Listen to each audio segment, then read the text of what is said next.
Covid പ്രതിസന്ധികൾക്കിടെ വമ്പൻ ആനുകൂല്യങ്ങൾ പ്രഖ്യാപിച്ചിരിക്കുകയാണ് കേരള സർക്കാർ. അതോടൊപ്പം നാളെയും മറ്റന്നാളും ശനി ഞായർ ദിവസങ്ങളിൽ സമ്പൂർണ്ണ ലോക്ക്ഡൌൺ ആയിരിക്കും.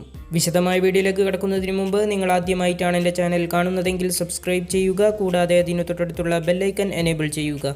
കോവിഡ് വ്യാപനം രൂക്ഷമായ സാഹചര്യത്തിൽ കേരളത്തിൽ ശനി ഞായർ ദിവസങ്ങളിൽ ലോക്ക്ഡൌൺ തുടരും.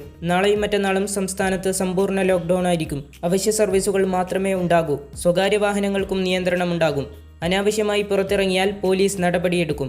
പൊതുഗതാഗതവും ഉണ്ടാകില്ല. കോവിഡ് വ്യാപനം രൂക്ഷമായി തുടരുന്നതിനാൽ ശനി ഞായർ ലോക്ക്ഡൌൺ ഉടൻ പിൻവലിക്കേണ്ടതില്ലെന്നാണ് സർക്കാർ തീരുമാനം. കോവിഡ് രണ്ടാം തരംഗത്തെ തുടർന്ന് പ്രതിസന്ധിയിലായ ചെറുകിട വ്യാപാരികൾ, വ്യവസായികൾ, കൃഷിക്കാർ തുടങ്ങിയവർക്കായി സർക്കാർ പ്രത്യേക പാക്കേജ് പ്രഖ്യാപിച്ചു. 5600 കോടിയുടെ പാക്കേജാണ് ധനമന്ത്രി പ്രഖ്യാപിച്ചത്.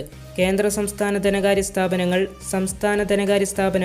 സഹകരണ സ്ഥാപനങ്ങൾ, വാണിജ്യ ബാങ്കുകൾ എന്നിവയിൽ നിന്നും എടുക്കുന്ന 2 ലക്ഷമോ അതിൽ താഴെയോ ഉള്ള വായ്പകളുടെ പലിശ 6 മാസത്തേക്ക് സർക്കാർ വഹിക്കും. ഓഗസ്റ്റ് 1 മുതൽ എടുക്കുന്ന വായ്പകൾക്കാണ് ഈ പലിശ ഇളവ് ബാധകമാവുക.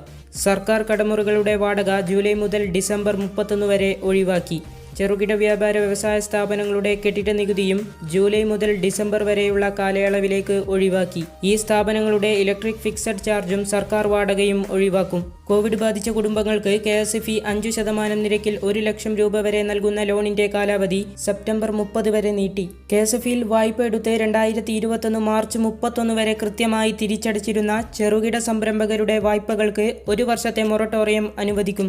ജൂലൈ 1 മുതൽ 1 വർഷത്തേക്കാണ് അവധി. സംരംഭകർക്ക് 20% അധിക വായ്പ നൽകും. എന്തായാലും കോവിഡ് പ്രതിസന്ധികൾക്കിടയിൽ ബുദ്ധിമുട്ടുകൾ അനുഭവിക്കുന്നവർക്ക് വളരെയധികം ആശ്വാസം നൽകുന്നതാണ് സർക്കാരിന്റെ ഈ തീരുമാനം. കൂടുതൽ ഇൻഫോർമേറ്റീവായ വീഡിയോകൾക്കായി നിങ്ങൾ ഈ ചാനൽ മറക്കാതെ സബ്സ്ക്രൈബ് ചെയ്യുക. വീഡിയോ ലൈക്ക് ചെയ്യുക, ഷെയർ ചെയ്യുക.